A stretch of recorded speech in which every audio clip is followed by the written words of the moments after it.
She walked into the dealership wearing jeans and a simple white t-shirt, inquiring about a luxury car. The salesman looked her up and down with disdain.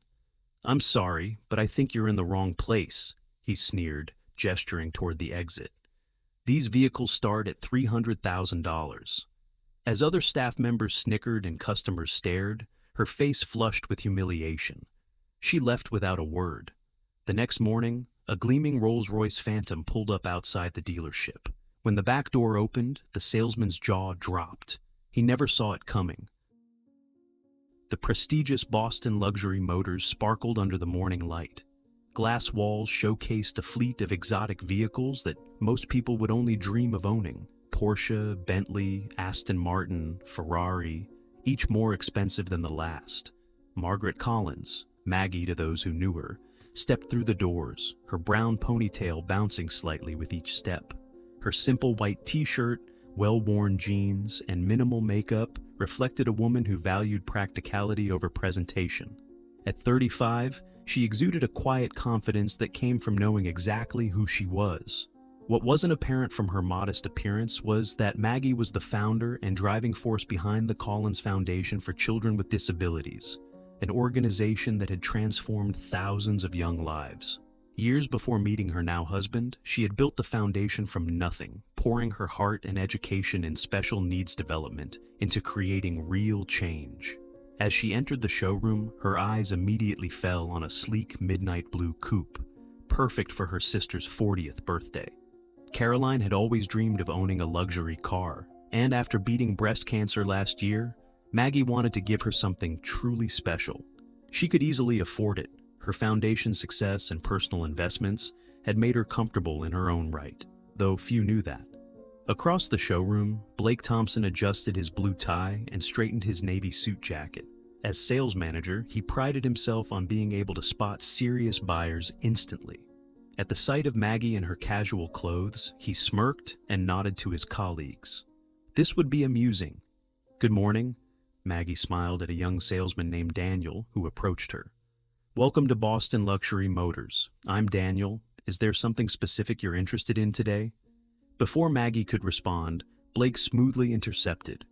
"I'll handle this, Daniel," he said, then turned to Maggie with a practiced smile that didn't reach his eyes. "Looking for directions, ma'am?" And just like that, Maggie's day at the dealership began, a day that would change perspectives for everyone involved. "Actually," Maggie replied pleasantly, "I'm interested in that midnight blue coupe." She pointed to the $285,000 vehicle displayed on the elevated platform. Blake Thompson's smile tightened. He'd seen this before, people wandering in to daydream about cars they could never afford. With end-of-month quotas looming and 3 serious buyers expected that afternoon, he had no time for fantasies. "That's the limited edition Azure. Only 15 were made this year," he said, emphasizing each word as if speaking to a child. "Perhaps I could direct you to our used car division. They're in a separate building about 3 blocks east." Maggie noticed how his eyes darted over her simple clothing, lingering on her scuffed sneakers.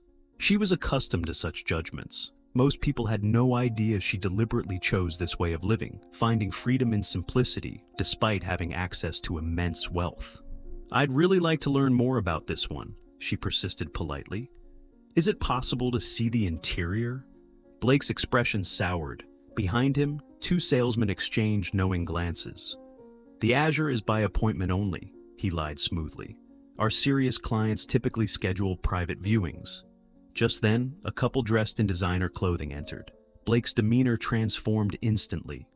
"Please excuse me," he said to Maggie without actually looking at her. "Why don't you take a brochure? Daniel can help you with that." He strode toward the couple, arms outstretched in welcome. "Mr. and Mrs. Harrington, wonderful to see you again." Daniel, the younger salesman, approached Maggie with an apologetic smile. He couldn't be more than 25, and his suit seemed a size too large. "I'm sorry about that," he said quietly. "Would you like me to tell you about the Azure?" "I would, thank you," Maggie replied. As Daniel enthusiastically described the vehicle's features, Maggie noticed Blake leading the well-dressed couple directly to the Azure. He opened the door with flourish, inviting Mrs. Harrington to sit inside. The same car he'd claimed was appointment only. "That's quite all right," Maggie assured the now uncomfortable Daniel. "I understand how these things work." Across the showroom, Blake was performing his well-rehearsed sales routine. "This particular model has a waiting list of 8 months, but I've set aside one for special clients." Mrs. Harrington ran her hand along the leather interior. "It's exquisite, but I'm not sure about the color." "We could certainly discuss custom options," Blake assured her. Maggie approached quietly, standing just within earshot. "Excuse me," she said. "I was hoping to inquire about purchasing this model." Blake's face reddened. "As I mentioned earlier, this vehicle is being shown to these customers," he said, with barely contained irritation. "Perhaps you could come back another time, or, as I suggested, check our used car options." The couple looked uncomfortably between Blake and Maggie. "I'm specifically interested in this car," Maggie stated calmly. "For my sister's birthday next month." Blake stepped away from the Harringtons, lowering his voice. "Look, I understand people like to dream, but this is a place of business. That vehicle costs more than most homes. Now, I've been patient, but you're interrupting a legitimate sale." Several nearby customers had stopped to watch the uncomfortable exchange. Daniel hovered anxiously at the periphery. "I'm prepared to make a cash purchase today," Maggie said, maintaining her composure. That was when Blake's professional veneer completely cracked. He laughed, a short, harsh sound that echoed across the showroom floor. Several heads turned. "A cash purchase? Really?" His voice was louder now, designed to humiliate.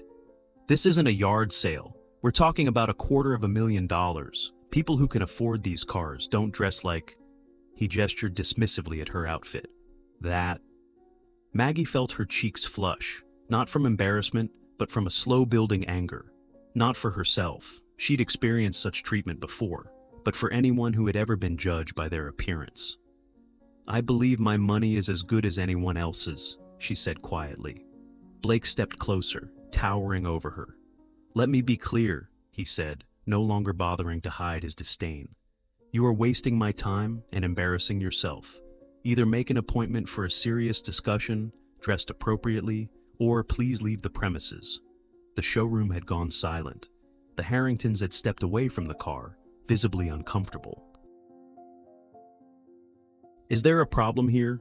A newer voice joined the conversation, the dealership's owner, Richard Mason, attracted by the commotion. Blake straightened his tie. "No problem, sir.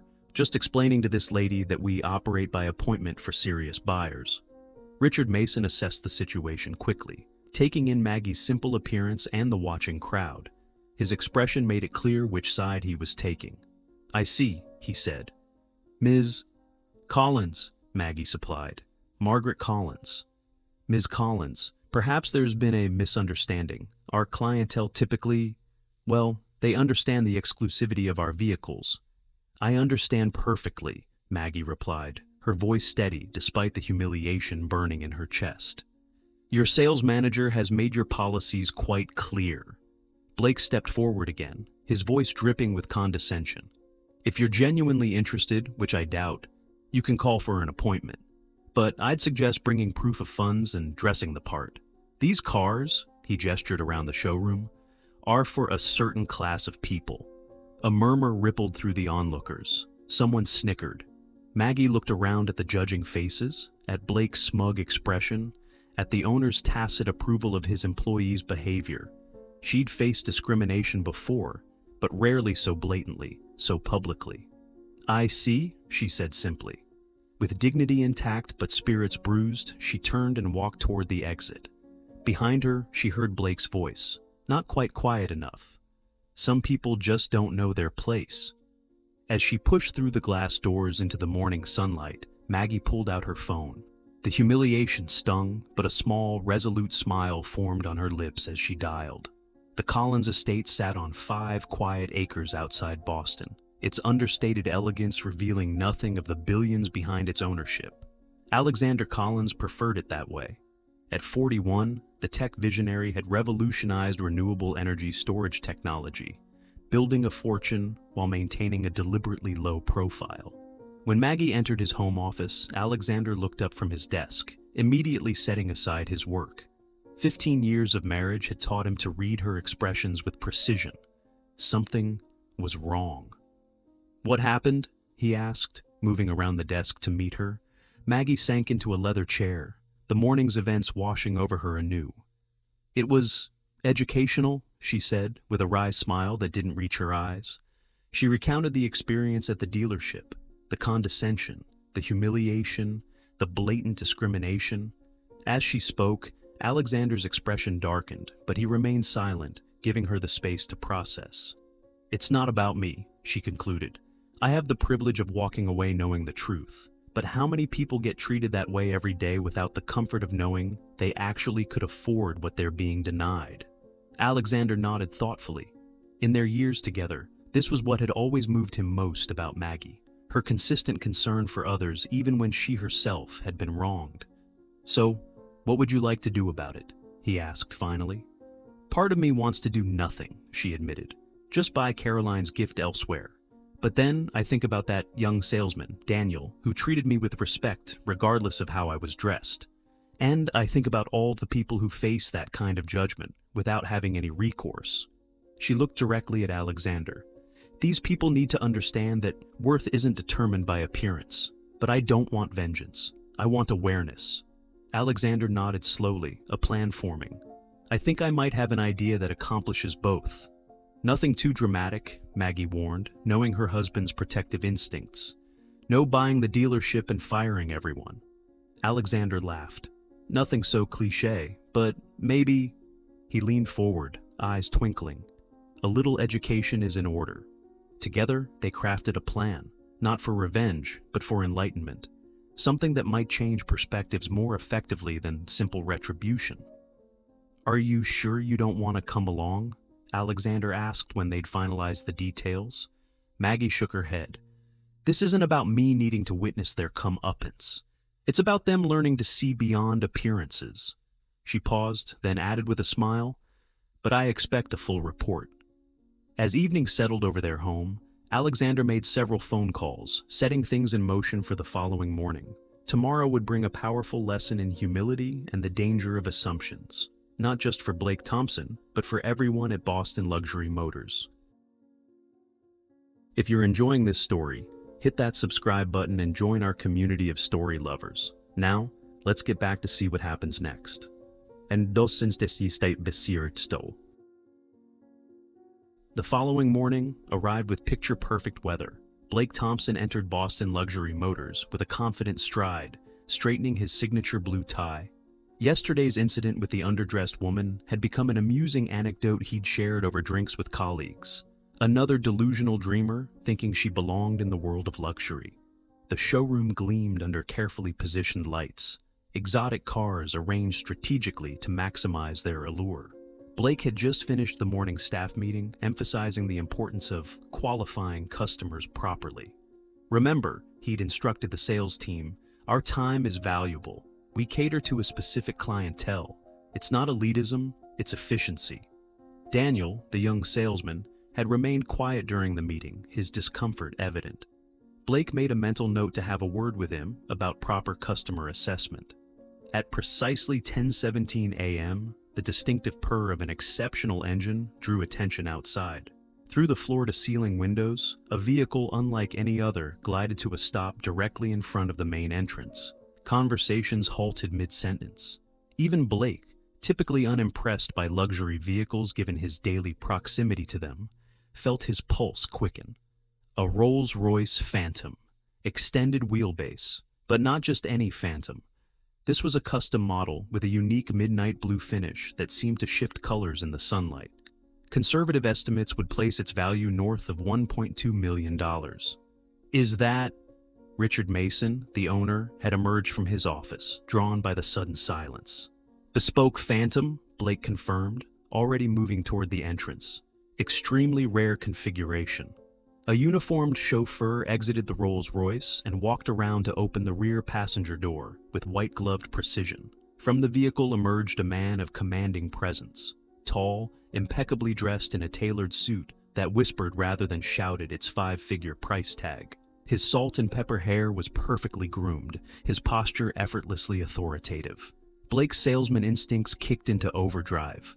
This was beyond a good prospect. This was the kind of client dealerships competed for, the kind whose purchases included not just one vehicle, but potentially an ongoing relationship worth millions. "Good morning, sir. Welcome to Boston Luxury Motors," Blake called out, intercepting the distinguished visitor before any other salesperson could approach. "Blake Thompson, sales manager, it's an absolute pleasure to have you with us today." The man regarded Blake with an unreadable expression, then offered a polite smile that didn't quite reach his eyes. "Alexander Collins," he replied simply, offering a firm handshake. Blake's mind raced. The name sounded vaguely familiar, but he couldn't immediately place it. Regardless, the Rolls-Royce spoke volumes about the man's financial status. "Mr. Collins, it's truly an honor. What brings you to our humble establishment today? Perhaps I could show you our newest arrivals. We just received a limited edition." Alexander raised a hand slightly, halting Blake's practiced pitch. "Actually, I'm here about a specific vehicle, the Azure Coupe, midnight blue." Blake's smile broadened. "Excellent choice, sir. One of only 15 produced this year. I'd be delighted to show you. It's actually right over—" "I know where it is," Alexander interrupted smoothly. "My wife was here yesterday, expressing interest in it." Blake's customer service smile remained fixed, though confusion flickered in his eyes. "Your wife? I don't recall. Perhaps one of my colleagues assisted her?" Alexander's expression cooled noticeably. "No, Mr. Thompson, you assisted her, or rather, you refused to assist her. Margaret Collins. She was wearing jeans and a white t-shirt.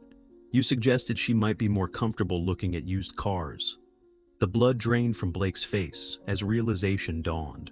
Behind him, he heard a small gasp from Daniel, who had been hovering nearby. "Mr. Collins, Blake stammered, his usual smooth delivery abandoning him. "There must be some misunderstanding. We welcome all customers here." By now, Richard Mason had approached, sensing a situation developing. "Is everything all right, Blake?" Alexander turned his attention to the owner. "Mr. Mason, I presume? Richard Mason?" "Yes, indeed. Welcome to Boston Luxury Motors." "Thank you. I was just explaining to Mr. Thompson that my wife visited yesterday, interested in purchasing the Azure Coupe as a gift for her sister. She was, however, treated in a manner that I find troubling." Richard's expression shifted rapidly from welcoming to concerned. I'm sorry to hear that. I believe I was briefly involved in a conversation, but I wasn't aware of all the details." Alexander nodded thoughtfully. "The details include your sales manager here, suggesting that people like her don't belong in an establishment like this, based solely on her casual attire." By now, a small crowd had gathered, other salespeople, support staff, and even a few early customers. The showroom had gone completely silent. "Mr. Collins," Blake began, desperation creeping into his voice. "If there was any misunderstanding—" "It wasn't a misunderstanding," Daniel suddenly spoke up. All eyes turned to the young salesman, who looked surprised at his own courage. "Ms. Collins was treated poorly. She was polite and specific about her interest in the Azure, and she was dismissed repeatedly based on her appearance." Blake shot Daniel a withering look, but the damage was done. Alexander turned back to Richard Mason. "You know, it's interesting. My wife founded and runs the Collins Foundation for Children with Disabilities. It's been her life's work since before I met her. She's raised over $50 million for specialized medical equipment and educational programs." He paused, letting this sink in. "Maggie chooses to dress simply because she believes in living modestly despite our means. She finds it keeps her connected to the families she helps. It's one of the countless reasons I love her." Richard Mason had gone pale. "Mr. Collins, I assure you, this does not reflect the values of our dealership. We pride ourselves on—" "Actions speak louder than mission statements, Mr. Mason," Alexander interrupted firmly. "Now, regarding the Azure, I'm not here to purchase just one vehicle." Blake perked up slightly at this, a glimmer of professional hope breaking through his distress. "I was planning to purchase the Azure for my wife's sister, as Maggie intended, but I was also considering a fleet replacement for our corporate vehicles. 7 in total, and my personal collection could use updating as well." Mason's eyes widened. A sale of that magnitude would make their quarterly targets in a single transaction. "However," Alexander continued, I find myself questioning whether this is the right establishment for such a significant investment. The silence in the showroom was absolute. Blake looked physically ill. Mr. Collins, Richard began desperately, I cannot apologize enough for this unfortunate incident. I assure you, this is not how we conduct business. Please, allow us to make this right. Alexander considered this for a moment. Perhaps there is a way forward, he said finally, but it would require more than just selling me cars. Anything, Richard assured him quickly. The Collins Foundation is hosting a benefit gala next month. We're raising funds for a new adaptive sports complex for children with physical disabilities. Blake, he turned to the mortified sales manager. I think your presence would be educational. Blake swallowed hard. Sir? Not as a guest, Alexander clarified. As a volunteer. The foundation is always looking for people to help with setup, to assist the children, to see firsthand the work being done. The implications were clear. This wasn't just about selling cars anymore. It was about learning a fundamental lesson in human value. Additionally, Alexander continued, addressing Richard Mason, the dealership might consider implementing a training program on unconscious bias. I know several excellent consultants. Richard nodded emphatically. Absolutely, we would welcome such an initiative. As for the vehicles, Alexander turned to Daniel, the young salesman who had spoken up. I'd like you to handle all the paperwork, starting with the Azure for my sister-in-law. Daniel's eyes widened. Me? Thank you, sir. I'd be honored. Good, Alexander said with finality. Now, shall we discuss the specifics of the corporate fleet? As they moved toward Mason's office, Alexander paused in front of the Azure, running his hand along its sleek contour. My wife has excellent taste, doesn't she? Behind them, Blake Thompson stood motionless, his perfect world fundamentally altered. The harsh truth had finally dawned on him. He had revealed his character not by how he treated those he thought important, but by how he treated those he believed were not. 1 month later, the Collins Foundation Benefit Gala transformed the Grand Boston Hotel into a celebration of possibility. Children with various disabilities and their families mingled with donors, medical professionals, and supporters. Near the entrance, Blake Thompson, dressed not in his usual sales attire, but in the event staff uniform, directed guests and assisted a young boy in a wheelchair. The past month had changed him profoundly. His volunteer work at the foundation had started as an obligation, the price of professional survival. But something unexpected had happened as he witnessed the challenges these children faced daily, and the dignity with which they met them. Across the room, Maggie Collins, elegant in a simple blue dress, approached him. Despite knowing who she was now, Blake was struck again by her lack of pretension. How are you finding the experience, Blake? She asked. He considered the question seriously. Humbling, he finally answered, and necessary. Maggie nodded. Thomas seems to have taken a liking to you, she observed, referring to the boy in the wheelchair. He's teaching me about adaptive basketball, Blake admitted. Apparently, I have terrible form. This drew a genuine laugh from Maggie. He's an honest coach. Blake's expression grew serious. Mrs. Collins, I know I've apologized formally, but I need to say it directly. I'm truly sorry for how I treated you. There's no excuse. You're right, there isn't, she agreed, but without malice. The question is what you've learned.